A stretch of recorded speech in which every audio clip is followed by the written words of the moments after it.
como que no tiene nada que ver en verdad con lo de la parte de vitaminas, pero así se ha pasado los años anteriores. Después lo van a ver estos temas, lo ideal es no hablarle tanto de como de la parte de enfermedad, la parte clínica, porque son cosas que la van a ver en medicina interna. Todos estos temas que hemos visto lo van a ver en medicina interna. Pero lo importante es que tengan alguna noción del tema en sí. A menos en este es saber los fármacos primordiales, algunos tips de cómo ocupar el fármaco, de saber qué ocurre a nivel fisiopatológico del eje que está acá, cómo verlo en distintos grupos etarios, como adultos mayores, embarazadas, ya, etcétera.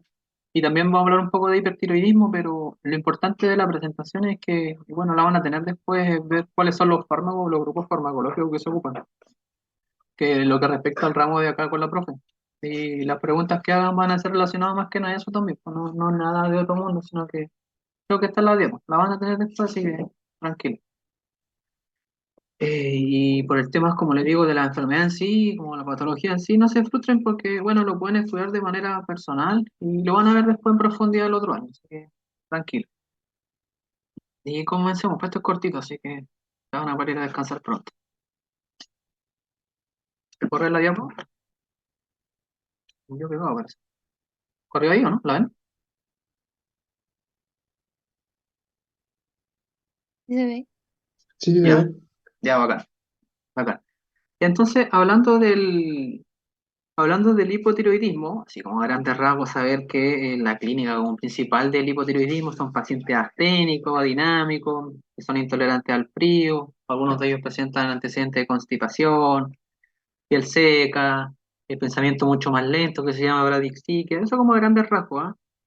Respecto a los exámenes específicos que van a encontrar en ellos, igual se lo menciono, pero lo van a ver más adelante, como le digo, son anemia, algunos con hiponatremia, ictericia, relacionados a lipidemia y muchos de ellos tienen alteraciones adrenérgicas, sobre todo como niveles de frecuencia cardíaca alterados, menos más bajo, temperatura más bajo, obviamente en el hipertiroidismo todo lo que estoy comentando es al revés, ¿ya? Eso, pero ¿qué es lo que compete respecto al hipotiroidismo en sí, como respecto al ramo, ¿ya? ¿Qué es lo que tenemos que saber? Que existe un eje hipotálamo hipófisis tiroides, como es lo que vemos acá en la pantalla, y gran parte de la terapia farmacológica se plantea en esto. Entonces, entender esto le va a hacer entender mucho más por qué se ocupa cada fármaco u otro y dónde va a estar la alteración, a qué nivel de segmento, ya sea a nivel de glándula tiroides, pituitaria o hipotálamo.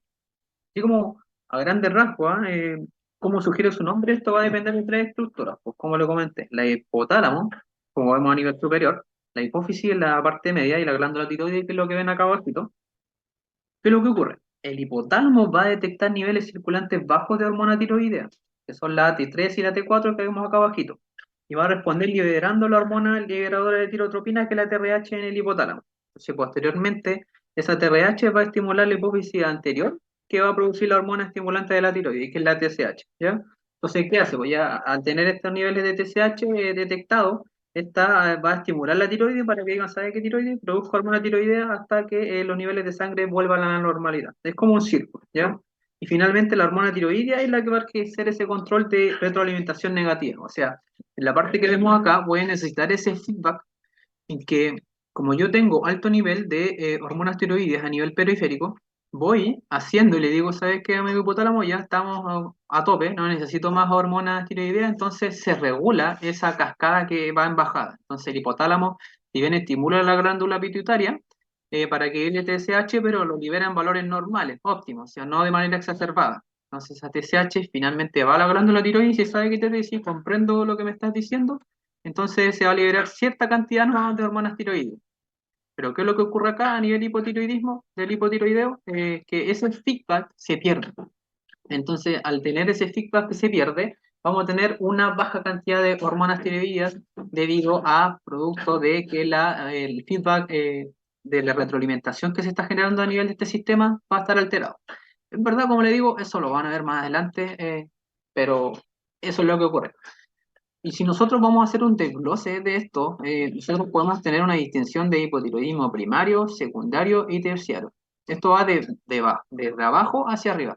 Si tenemos un hipotiroidismo primario, por ejemplo, a nivel de glándula tiroides, donde acá en la parte amarilla vemos la T4 y T3, que es la que libera las hormonas tiroideas para que a nivel periférico genere la acción.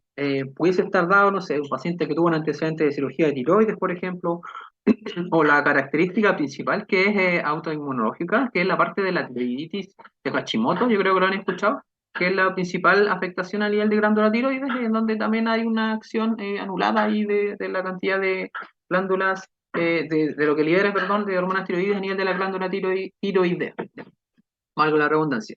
Si tenemos una afectación a nivel secundario, es decir, a nivel de la glándula pituitaria, como vamos ascendiendo, vamos a tener una alteración en la liberación de TSH, o en lo que se comprenda de lo que le está comentando el hipotálamo desde la parte más superior, en que pudiese estar dado, por ejemplo, en una insuficiencia hipoficiaria anterior, por alguna función X endocrinológica también, que no vale la pena redundar. Y la parte superior, que ya estamos generando un hipotiroidismo terciario, es decir, que vamos a tener un daño a nivel del hipotálamo, o sea, la parte más superior, lo que debiese recibir la función del feedback que está dado a nivel periférico, no es leído de buena forma, o ya tenemos una afectación a nivel del hipotálamo en específico, alguna estructura que esté comprimiendo a nivel del hipotálamo, ya pensando en algo neoplásico, por ejemplo. En verdad eso pudiese ocurrir a nivel de glándula pituitaria o de hipotálamo, ¿ya? Pero principalmente está dado por la desregulación de la estructura en sí. Y ahí se va a perpetuar el daño entre unos y otros. Pero ¿qué es lo que nos importa a nosotros? Es lo que ocurre a nivel periférico, donde tenemos eh, que las hormonas tiroideas solo van a ir a realizar finalmente la función dentro de nuestro cuerpo. Y ahí tenemos la levotiroxina que le pongo acá y la iliotironina. Más adelante vamos a comprender esto, pero como pregunta le planteo, la cantidad de diaria de yodo, más o menos, ¿cuánto creen que es? En verdad igual es muy rebuscado, pero se lo voy a dejar acá. Los adultos son 150 microgramos día, los niños son 90 a 120 microgramos día y las embarazadas son 200 microgramos día. ¿Qué pasaba los años anteriores? Hubo un problema por el tema de la cantidad de yodo. De hecho, tuvieron que regular por el tema de la cantidad de yodo en la sal que necesitaba nuestro cuerpo. Y de hecho fue regulada porque como teníamos déficit de yodo, eran pacientes que tenían mucho más posibilidades de generar hipotiroidismo, ¿ya? Y sobre todo en etapas tempranas.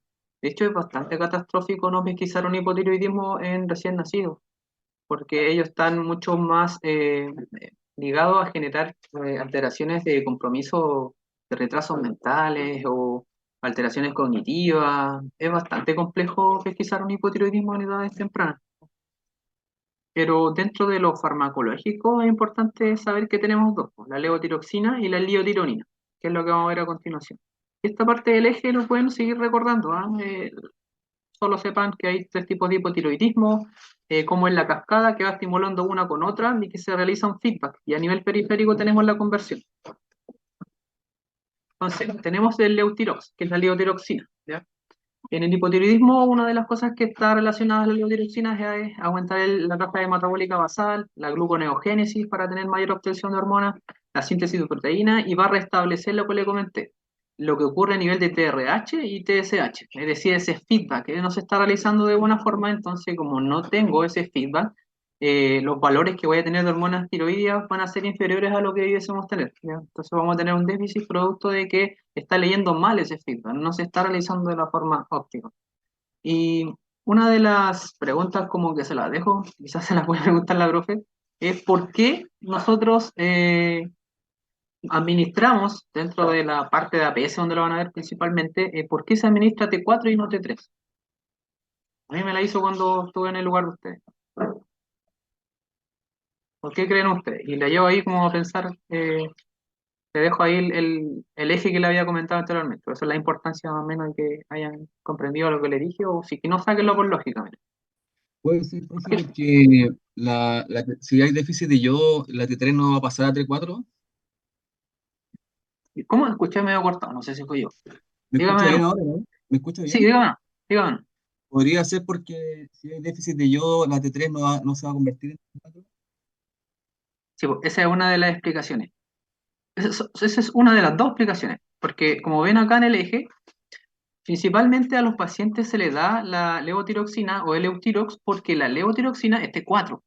Entonces, a nivel periférico, la que va a tener la acción específica es T3. De hecho, T3 es 4 a 5 veces más potente que T4. O sea, yo perfectamente podría darle a un paciente liotironina, que es T3. Perfecto, sí, se puede dar. Pero la liotironina solamente me va a realizar la acción y me va a durar poco tiempo. De hecho, dura hasta como 24 a 36 horas nomás. En cambio, si yo le doy T4, voy a tener, como se dice, voy a matar dos pájaros de un tiro, porque voy a tener transformación de T4 a T3 y además voy a estar cumpliendo la función específica que va a realizar T3 a nivel periférico. Y es por aquello que por eso se le da T4. O sea, tengo mi T4 en el cuerpo que además me quedo tranquilo, porque el paciente se va a estar transformando la T4 en T3 para realizar la acción en específica. No sé si se entiende la idea.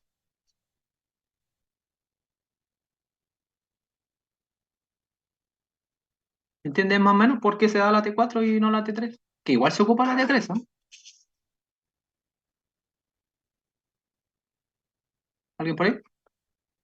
Sí, sí Ya, se bacán. entendió. O Ya, por lo bacán. menos yo lo entendí. Ya, bacán. Súper. Entonces, esa es la explicación como a grandes rasgos, ¿ah? Obviamente, después complementa y lo busca, pero en verdad es eso, ¿ah? No necesita como mayor explicación. Es por aquello, por la conversión de T4 a T3 a nivel periférico y además que si obviamente le doy solamente T3, yo necesito un T4 que a la vez a nivel en el sistema periférico me esté transformándose, o sea, esté transformándose y generando acción, transformando y generando acción. Esa es la explicación. Y otra pregunta que cae de cajón en verdad también, ¿por qué nosotros, y de hecho es una de las recomendaciones que debiésemos hacer cuando nos encontremos a este tipo de pacientes, porque no solo dejarle el fármaco, ¿por qué la levotiroxina debe ser tomada en ayuno? Esa igual se la van a hacer cuando estén pasadas de castigo. Por la absorción, ¿o no? Porque, porque no puede, porque si le damos levotiroxina con alimentos, digamos, puede tener una menor absorción o va a estar como, va a tener un déficit de absorción del medicamento. Súper, No, sí, es súper porque bien. el medio ácido, eso lo dijo la profe al principio de año, porque es por el medio ácido del estómago. La levotiroxina funciona y se absorbe más en un medio ácido, por ende en la mañana es mejor tomarla porque está más ácido el pH del estómago. Por eso, pues, porque Súper. no va a Ah, tener medicamento, no va a tener otro tipo de alimento. ambas respuestas están correctas. Ambas respuestas están correctas. Súper bien. Súper bien las dos definiciones. Es por eso en verdad. Porque cuando nosotros, como ocurre con cualquier medicamento en verdad, la absorción ocurre a nivel del intestino delgado y obviamente después a nivel del estómago, pero la levotiroxina antes tiene que disolverse en el estómago. Entonces va a necesitar un medio de grado de acidez para que lo permita. Y eso se logra en el estado de ayuno, que va muy complementando las dos cosas que nos comentan ustedes. Y en verdad esa es la explicación. Y eso es lo que debiésemos nosotros decirle a los pacientes cuando van a las consultas, porque el tema del hipotiroidismo se trata a nivel de APS, con atención primaria. Entonces, muchos pacientes, créanme, obvian el tema de cómo tomarse la levotiroxina. Entonces, una de las formas de, obviamente, yo tengo que saberlo, lo mismo que dijeron ustedes, es lo que debiésemos explicarlo, pero con palabras no tan médicas, para que entiendan los pacientes, sobre todo los adultos mayores, porque se la toman mal, pues se la toman... eh, con comida, se la toman en el almuerzo, algunos se la toman en la noche. Entonces, cuando tú vas a hacer un control de TSH, el nivel de TSH está totalmente fuera de rango, po. Y una de las cosas es porque, si, disculpe, le hago una consulta. ¿Cómo se toma usted la pastilla de la tiroides? ¿Cuál de la tiroides? Sí, no, me la como al almuerzo, me la tomo al almuerzo. Ah, ya. Entonces, a pesar de que ustedes estaban haciendo bien la pega, estaban dejando la dosificación correcta, el paciente no se la estaba tomando bien. Entonces, esa pregunta que está acá en la esquinita, como la respondieron ustedes dos, así debiésemos decírselas, me incluyo a los pacientes. Ya, la ¿Cierto? dosis inicial, digan. Pero también hay que tener ojo entonces con los inhibidores de bomba de protones, que generalmente también se dan en ayunas. O sea, dar la indicación al paciente Sí, po, en también cuanto a la debiese tener cuidado. disponibilidad. Lo ideal es que haya por lo menos un intervalo de 30 minutos o a una hora entre uno y otro, para que no alteren la absorción entre ambos medicamentos. Pero siempre partiendo por el Eutirox en el fondo. Sí, tener en consideración eso. Pero no juntos, nunca juntos, separados.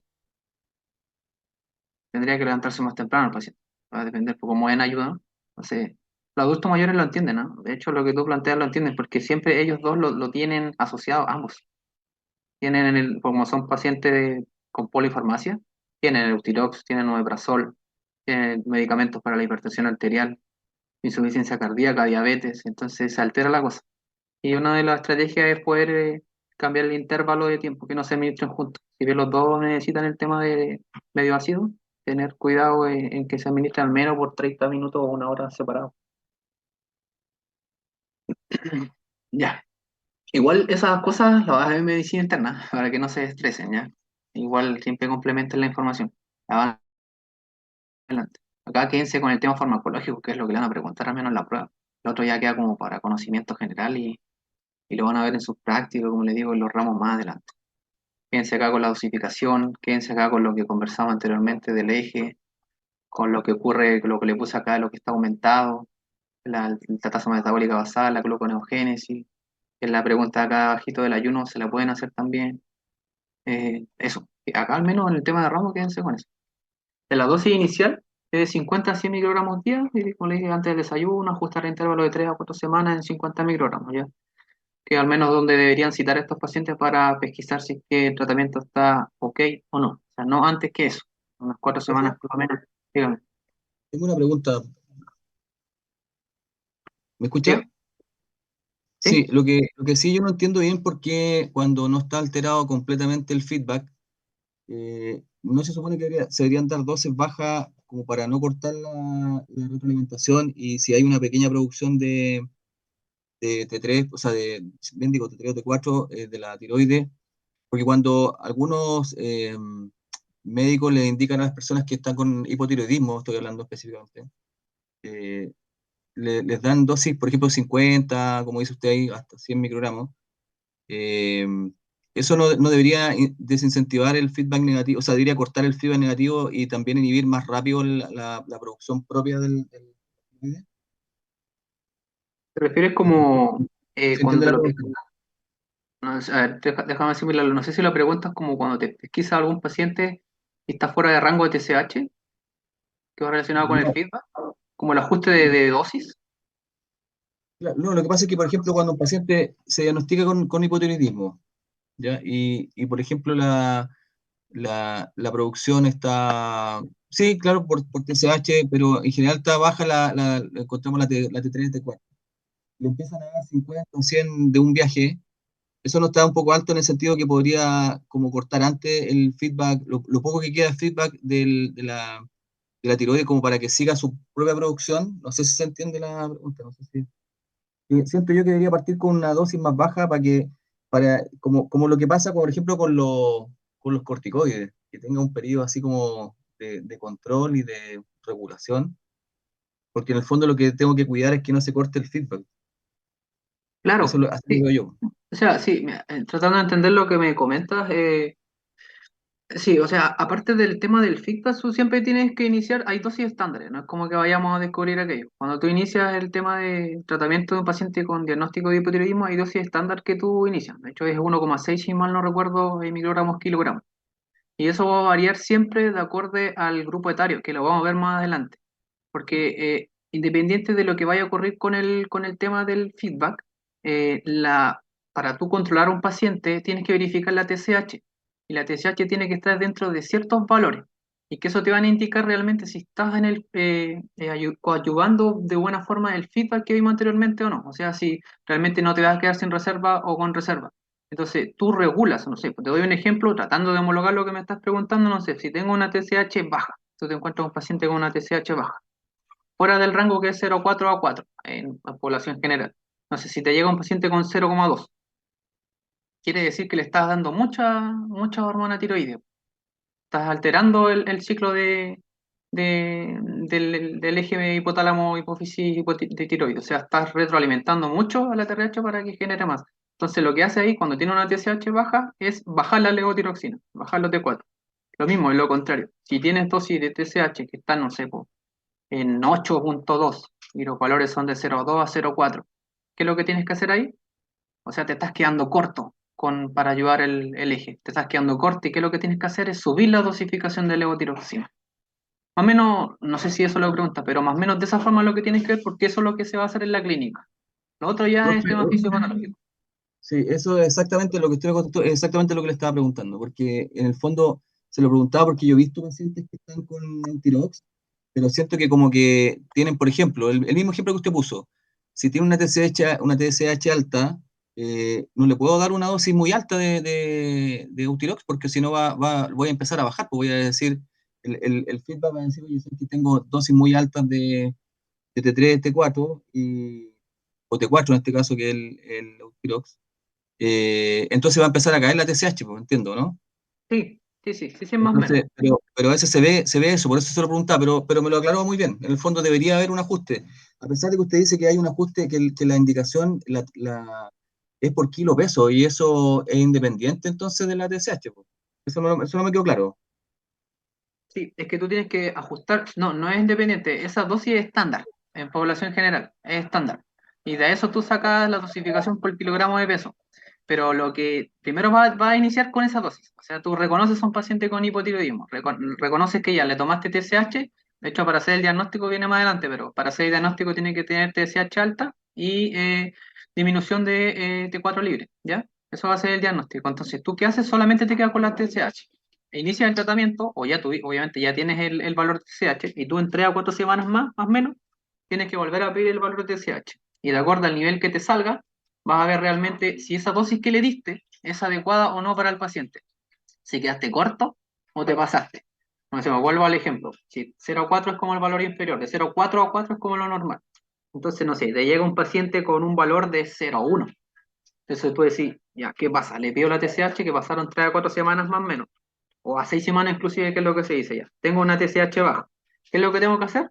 Me pasé con la dosis, o sea, es mucho, porque todos los cuerpos son distintos, pues. Por eso se saca por kilogramo de peso. Una dosis estándar, pero por kilogramo de peso. Quizás la dosis que le diste es mucho, entonces tienes que bajar, porque aumentaste mucho ese fito, entonces esa dosificación que le diste se pasó, entonces tienes que bajarlo un poco. Y todo lo contrario, si tienes un paciente con una TSH que te llegó muy alta después que tú iniciaste el tratamiento, y es por eso que se llama control, pues, porque si no lo iniciaríamos y sabe qué, es usted con ese valor que le di nomás de dosificación y no vuelva más, pues vengan un año. Y es por eso que se tiene, porque tiene que ir verificando los valores de TSH para tú modificarle la dosificación que le das. Eso, por ejemplo, te llega un paciente con TSH de 8,1, entonces ahí te estás quedando corto, no estás ayudando. Entonces tienes que subir la dosificación de la levotiroxina, que es la T4. No sé si me explico. Sí, súper bien, profe, me quedó muy claro.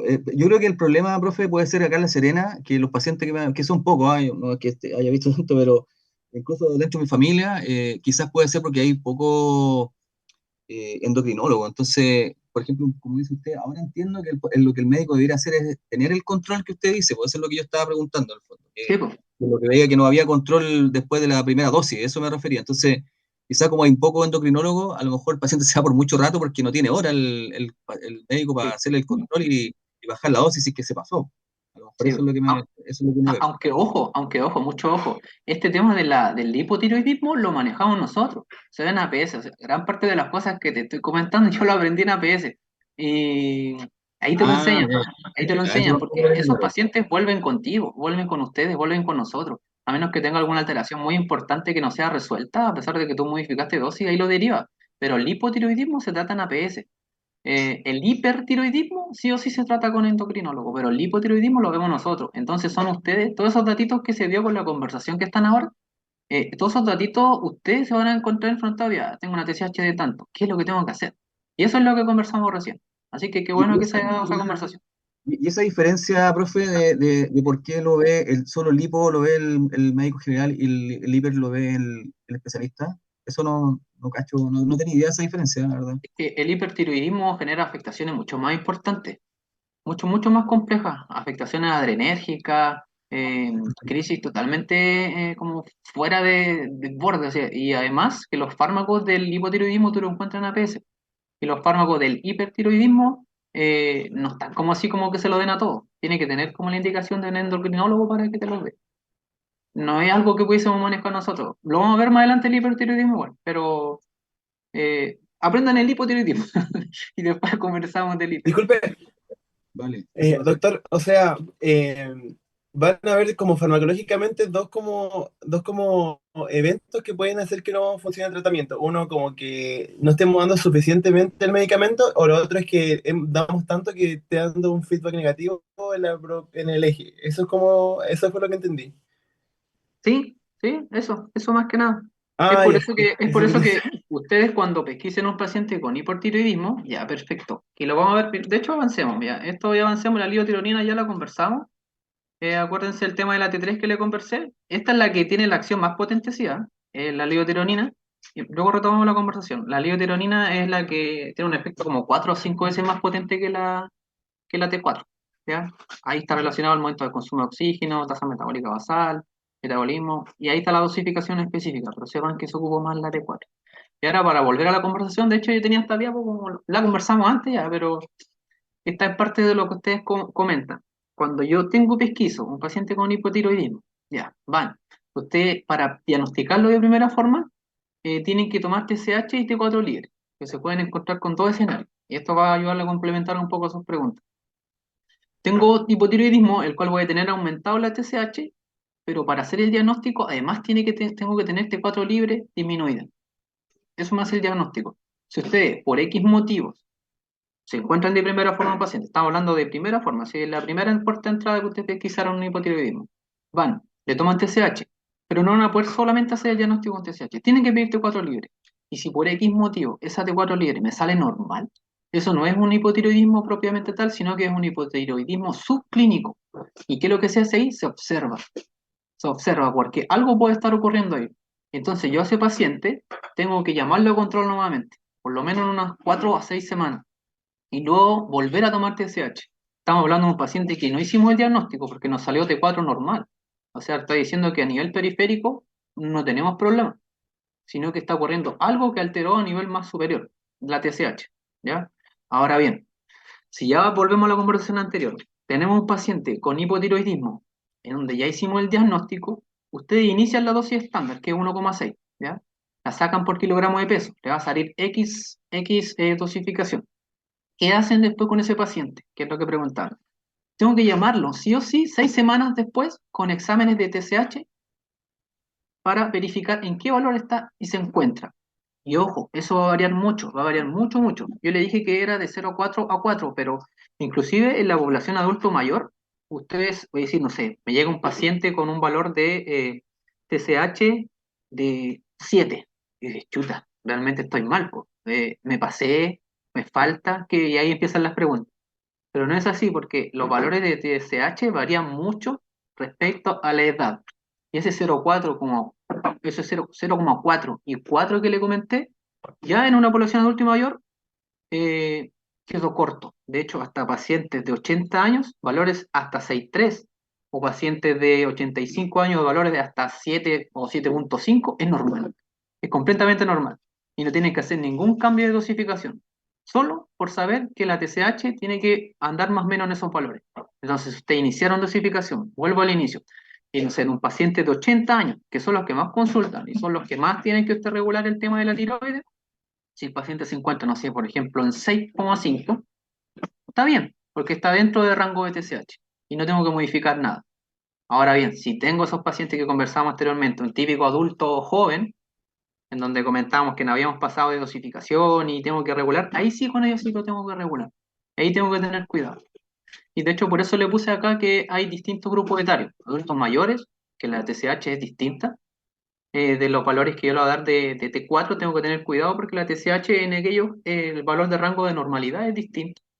El paciente con alto riesgo cardiovascular, ahí ese es un alcance, tengo que tener cuidado con aquello porque las dosificaciones de aquellos de estos pacientes pueden generar fibrilaciones auriculares. Quizá es mucha información, pero al menos véanlo de esa forma, ¿ya? Y en pacientes embarazadas, la dosificación, yo tengo que subir dosis, porque obviamente tengo otra persona que está dentro del cuerpo de la paciente, entonces yo debiese subir dosis al menos en un 30%, ¿ya? Y los rangos que se mueve la TSH de ellos, de ellas son entre 0,4 más o menos a 2,5 también, que varía la TSH también, entonces siempre enfóquense, yo inicié T4, ¿cierto? Inicié T4, lo llamo 6 semanas después y luego veo en qué TSH está. Y como recomendación tengan algunos apuntes ahí en qué valores de TSH debiese moverse. Y si está dentro del valor normal, bueno, me quedo tranquilo. Si estoy fuera de rango, veo, ¿corresponde el valor de TSH al grupo etario o tengo que modificar la dosificación? ¿Me pasé en dosificación o tengo una dosificación muy baja? Eso es lo único que tienen que saber. Al menos como para tener un paciente controlado. No sé si me explico. ¿Se entiende, más o menos? Sí, profe, está claro. Por lo menos yo lo veo bien. Bacán. Igual después ahí lo pueden ver, no sé si la clase está grabada, pero lo pueden revisar. Y como le digo, lo van a ver también en medicina interna. Son temas bien interesantes. Al menos a mí me gustan mucho estos temas de medicina interna. Eh, Porque realmente uno se siente como que sabe de, un poco algo, sabe de lo que ha aprendido. Entonces, eso es como bueno. Lo otro, como dato también se los dejo, ahora que estamos conversando de esto y lo puse acá, el hipotiroidismo subclínico, como le dije, no se trata, pero existen 5 condiciones que son las 5D en que sí tienen que tratar, ¿ya? A pesar de que tengan T4 a nivel periférico normal, ¿ya? Solamente tengan alteraciones de TSH. Y esas 5D, usted tiene que saber de esta forma, o sea, pacientes con antecedentes de demencia, pacientes con antecedentes de depresión, dislipidemia por todos los riesgos cardiovasculares que puede tener también, y cuando por X motivo pesquisan una TSH mayor de 10, ¿ya? Una TSH mayor de 10, al margen de que el paciente tenga una T4 libre, también tengo que tratarlo, porque ya se sale de rango de todo grupo etario. Y sí o sí yo tengo que tratarlo. Y además de la 5D, la última, que se le dice como paciente demasiado embarazada, como que ya una paciente realmente que siempre en el embarazo sí se observar, observar, observar, como que siempre de última forma se deja tratar. Pero ya cuando tengo totalmente una paciente fuera de rango de TSH y persiste así y ya está con sintomatología, yo sí o sí tengo que tratarla, porque en este caso los riesgos son mayores que los beneficios de solo observar, así como digamos entre comillas. Así que eso, chiquillos, con esos datos. Pero qué bueno que se haya generado la conversación. Y eso, eso con hipotiroidismo. Esto es un agregado, bueno, de hipertiroidismo, como le dije, una patología mucho más compleja. Dentro de los grupos farmacológicos que se ocupan acá tenemos las tiomidas, los inhibidores del metabolismo, inhibidores de la captación de yodo, yoduro, yodo radioactivo, ¿verdad? Yo desconozco inclusive algunos, muchos de estos de acá porque son cosas de especialistas. Y los endocrinólogos principalmente son los que están a cargo de estas patologías porque es bastante grave. Puede generar, inclusive la que es bastante conocida, la enfermedad de Graves, la van a ver también más adelante. Pero son patologías bastante complejas que al menos en atención primaria no las vamos a poder resolver. Y parte de la pregunta que me hizo su compañero, dado por la complejidad, es por la crisis y respecto a las afectaciones de sistemas que genera el hipertiroidismo respecto al hipotiroidismo. O sea, acá totalmente complejo, como está todo acelerado, tenemos acelerado frecuencia cardíaca, pacientes con aumento de metabolismo, entonces pacientes que pueden generar arritmias, inclusive que en APS, no sé, por un CEFAM no lo vamos a poder resolver. Pacientes que tienen que tener requerimiento de algún equipamiento más específico para resolver las crisis de estos pacientes. ¿Ya? Eh, bueno, a grandes rasgos conocer lo mismo de parte del eje, pero acá lo que ocurre es que tenemos algo que no comprende la glándula tiroides, entonces siguen dándole órdenes, es decir, ¿sabe qué? A nivel periférico no le dice que ya hay suficientes hormonas tiroides, sino que es lo contrario, le dicen, ¿sabe qué? Se lee como que hay un feedback y decir, ¿sabe qué? Yo a nivel periférico no tengo nada, ¿sí? Humildemente no tengo ninguna hormonita, por favor, ¿me puede mandar más? Siendo que a nivel periférico sí tiene mucho, po. Entonces la glándula pituitaria, ya parte de arriba, inclusive del hipotálamo, la glándula pituitaria, sobre todo la glándula pituitaria, tiene una acción muy exacerbada de lo que lee la glándula tiroides. O sea, tenemos una acción exacerbada de la TSH que le dice ya, glándula tiroides, ponte a trabajar, genérame mucho, mucho, mucho hormona. Entonces se genera mucho, no le avisa arriba que tiene mucho y se perpetúa. Y esa glándula tiroides se ve, inclusive en los pacientes que ustedes pueden ver, en ambos se ve, en el hipotiroidismo y en el hipertiroidismo, pero sobre todo en el hiper, el bocio. Cuando ustedes ven esos pacientes, la parte del cuello tienen como agrandado. Eso es lo que se llama el bocio. Es una acción exacerbada del hipertiroidismo. Solo como dato, y que lo van a ver más adelante. Dentro de los grupos farmacológicos que ponemos acá, el propiltiuracilo, tenemos el tiamazol o metimazol y el carrimazol, ¿ya? El mecanismo de acción principal es inhibir la síntesis de hormonas tiroideas, o sea, a nivel más periférico, y inhibe la conversión de la enzima peroxidasa, o sea, bloquea la formación de iodotirosina, así como a grandes rasgos, inhibe la transformación de T4 a T3. Si ya no podemos hacer nada más arriba, lo que hace que a nivel periférico, toda esa transformación, o sea, T4, T3, T4, T3, T4, T3, T3, T3, T3, muchas T3. Entonces, para disminuir la cantidad a nivel periférico, bloquea esa acción. Y eso lo hace el propio tiuracil. Así tengo menor cantidad de hormonas tiroides periféricas. La actividad de este fármaco son de 2 a 4 semanas. ¿Ya? Se demora harto tiempo. De segunda forma, tenemos el timazol o metimazol y el carrimazol, que en verdad son lo mismo, ¿eh? Se elige uno sobre otro. Pero como le digo, estos medicamentos no los vamos a recetar nosotros porque no se encuentran dentro de la canasta del APS, se lo van a dar por fuera y a los pacientes solo retiran, no, nosotros no regulamos nada de esto. A lo más si te lo encuentras en el servicio de urgencia con alguno de estos pacientes que va a tener que tratarlos a nivel como sintomatológico, pero nada más que eso. Y lo que sí nosotros estamos como inmiscuidos mucho con esta patología es que dentro de las reacciones adversas en estos pacientes, además del prurito, de alopecia, artralgia, fiebre, aumento de la posibilidad de generar hepatitis, una de las cosas que se ha señalado, ya está como realmente confirmado en estos pacientes que tiene la administración de estos medicamentos, es que uno de los efectos colaterales es generar granulocitosis, y por eso le pongo ojo acá porque se ha señalado que estos pacientes generan agranulocitosis en donde va a existir una menor cantidad de glóbulos blancos. Entonces, específicamente los neutrófilos, entonces nosotros vamos a tener menos neutrófilos que van a poder ir a atacar una cierta infección. Entonces, hacemos más propensos a estos pacientes de generar alguna infección mucho más grave ante un agente X. ¿Por qué? Porque nos vamos a quedar con menos soldados, que son los glóbulos blancos, para que vayan a atacar una infección en específico. Entonces, si bien vamos a tener compensado el hipertiroidismo, a menos una de las cosas que nosotros debiésemos plantearlo en APS, quizás en algún control cardiovascular, cuando le mencionen, ¿sabe que yo tengo, qué antecedentes tiene? Tengo esto, tengo hipertensión, insuficiencia cardíaca, y además tengo hipertiroidismo. Ya ahí como que uno prende la antena. ¿Y qué debería hacer? Al menos como que lo que yo le mencioné recién, ¿qué deberían como ustedes pedir? Así como que van a tener a mano. ¿Qué se le ocurriría? Algo así como muy básico. ¿Qué yo le pediría a un paciente un control, así como de hipertiroidismo? Por el tema de la agranulocitosis. Lo que yo, o algún examen que pueda tener a mano. Un hemograma, sí, po, un hemograma. Un hemograma, entonces yo le pido un hemograma en pacientes que ya tienen el tratamiento de hipertiroidismo para pesquisar eso. O sea, la cantidad de glóbulos blancos. Si yo pesquiso que ese paciente tiene una baja cantidad de neutrófilos, linfocitos, leucocitos, ese paciente lo derivo porque ese paciente en cualquier momento te va a hacer una infección grave por cualquier agente, pues. Necesita que lo vea un endocrinólogo para que lo pueda pesquisar y tratar, pues. Entonces, al menos nosotros lo que podemos hacer es pesquisar, derivar, pues, simplemente tomando un hemograma y simplemente verificando la línea blanca. O sea, veo la línea blanca y los valores están muy inferiores a lo que yo ya me dice el examen, dependiendo del rango donde se encuentren de laboratorio. Y ya hiciste una buena obra, pues, o sea, ya lo pesquisaste y lo tomaste a tiempo, antes de que el paciente generara alguna alteración.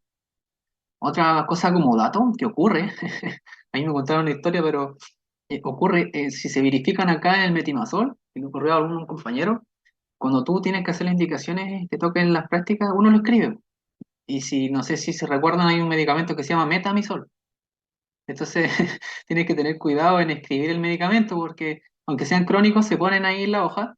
Y si tú pones metamizol, el metamizol es dipirona, po, es para la fiebre. El metimazol es medicamento para el hipertiroidismo. Entonces, basta que te equivoques en una letra y vaya a confundir el medicamento. Así que solo se dejo como dato para que no les ocurra a ustedes y después no les tiren la oreja. La dosificación están acá, la podemos repasar. Yo no me la sé tampoco, así que después la podemos revisar cuando lo necesitemos en algún momento, o al menos para no nosotros indicarlo, sino que un paciente hospitalizado, por ejemplo, tienes que poner la dosificación que tiene, porque a lo mejor el paciente está complicado y no le dice, oiga, ese caballero, ¿cuál es su dosificación o cuánto está tomando? Entonces uno más o menos tiene que saber que si tiene metimazol, yo sé, entre 20 y 40 miligramos, ya le indico 30 miligramos, y me encuentro dentro de rango protegido yo al menos, ¿ya? Acá para uno de los, como una de las preguntas que hicieron sobre el tema de los corticoides, y claro, acá se ocupa como tratamiento coadyuvante, pero más que nada en crisis de hipertiroidismo, ¿ya? El corticoide se ha señalado que ayuda como bloqueo de la actividad de las desйodasas, lo mismo que lo comenté anteriormente. O sea, inhibe un poco la transformación de T4 a T3. No necesito tener tanta actividad, tanta potencia con la T3, porque ya tengo mucho a nivel periférico. Entonces el corticoide se ocupa como de manera aguda para neutralizar un poco eso, pero no se ocupa de manera permanente ni prolongada en estos pacientes. Por los corticoides ya sabemos todos los efectos adversos que pueden hacer. Entonces se ocupa terapia intravenosa y ya está. O sea, nada más que eso. De hecho, la dosis es de 2 miligramos cada 6 horas por una semana y luego hay que replantearse nuevamente o derivar a ese paciente para ver el tema del manejo de su crisis. ¿Ya? Pero el tema de lo que ocurre es que bloquea lo mismo que conversamos con el eje. Por eso es importante saber el eje para saber realmente de qué estamos hablando. O sea, bloquea la última fase, la entrega de la hormona tiroidea a la periferia y la biosíntesis hormonal y la conversión periférica de T4 a T3. Es por eso lo importante. Otros fármacos que se ocupan también, y lo van a ver más adelante, el fármaco 2, que es bastante entretenido ese fármaco 2, es los fármacos que se ocupan en insuficiencia cardíaca, que son los beta bloqueadores. Acá también se pueden ocupar, sobre todo por los síntomas adrenérgicos que tienen estos pacientes. Si está todo exacerbado, va a aumentar el metabolismo y va a aumentar la frecuencia cardíaca, o sea, podemos aumentar la frecuencia cardíaca inclusive hasta generar arritmias que pueden comprometer la vida del paciente. Entonces, lo que te hace el beta bloqueador es mantenerte en frecuencias cardíacas en donde te mantengas estable y seguro. Y eso es lo que hace con los pacientes con insuficiencias cardíacas, que te dice, ¿sabe qué? El beta bloqueador, ¿sabe qué, amigo, amiga? Yo te voy a mantener dentro de frecuencias cardíacas entre 60, entre 50 y 70. Siempre los estándares como 60. Yo no necesito que tu corazón lata más fuerte, como ocurre acá en el hipertiroidismo o la insuficiencia cardíaca. ¿Por qué? Porque tenemos alguna alteración a nivel miocárdico. O sea, yo no necesito que aumentes el gasto cardíaco. Yo necesito que te mantengas estable. Y por eso te voy a dar un beta bloqueador para que mantengas frecuencias cardíacas que a mí me generen seguridad, que a mí me generen que tú no generes una alteración de arritmia. Y por eso que se da beta bloqueador, pero no cualquier beta bloqueador. Están los beta bloqueadores como normales, entre comillas, y los cardioselectivos. Acá se ocupan y se señalan a ocupar más los cardioselectivos. Una mnemotecnia que pueden ocupar es la mnemotecnia AMEBA, yo se lo escribo acá, AMEBA, y se lo escribe AMEBA, en donde ustedes van a encontrar estos fármacos, ahí se lo escribo, el atenolol, el metoprolol, si escribo mal, no importa, pero se entiende, el esmolol, tenemos el bisoprolol, y el acebutolol. Así yo me lo aprendí a menos. Acebutolol. Esa es la mnemotecnia MEVA. Esos son los que se ocupan más acá. Siempre cuando le pregunten por un beta bloqueador cardioselectivo, son los que están acá. Esos son los cardioselectivos. Como su palabra lo dice, son selectivos sobre el tema cardíaco. O sea, no necesito nada más que regular el tema cardíaco. Ahí se lo dejo para que lo recuerden. Y eso, mira, el tema del yodo radiactivo, ella, cosas que lo van a ver más los especialistas, solo sepan que existen. En el tema de la clase, la profe le van a preguntar más por lo que está más en inicio, quizás sepa las dosificaciones, no más que eso. No le voy a dar más la lata con eso, así que pegado parece. El yoduro también. Yo creo que eso no más chequeo, no, igual deben estar cansados. Y yo estoy de las 9 con sus compañeros. Esto también lo omitimos, no es bastante, tampoco es relevante, así que. Pero todo lo que vimos anteriormente, ojalá que lo puedan darle una vuelta, en sus tiempitos libres, véanlo. Es entretenido el tema del hipotiroidismo. Las vitaminas ya vieron cómo están asociadas a ciertas patologías. Y eso, pues, espero poder haberle servido de ayuda en algunas cosas, que se quede con algunos tips. Algunas cosas de lo que yo le conversé, vuelvan a revisarlo. Uno no es dueño de toda la información. Siempre uno tiene que ir a complementar o cuestionar las cosas que dicen el resto. Eso es la parte como que distingue a un médico, a una doctora. Entonces siempre lean, confirmen lo que ven, complementen su estudio y eso. Sí, espero haberle servido de ayuda.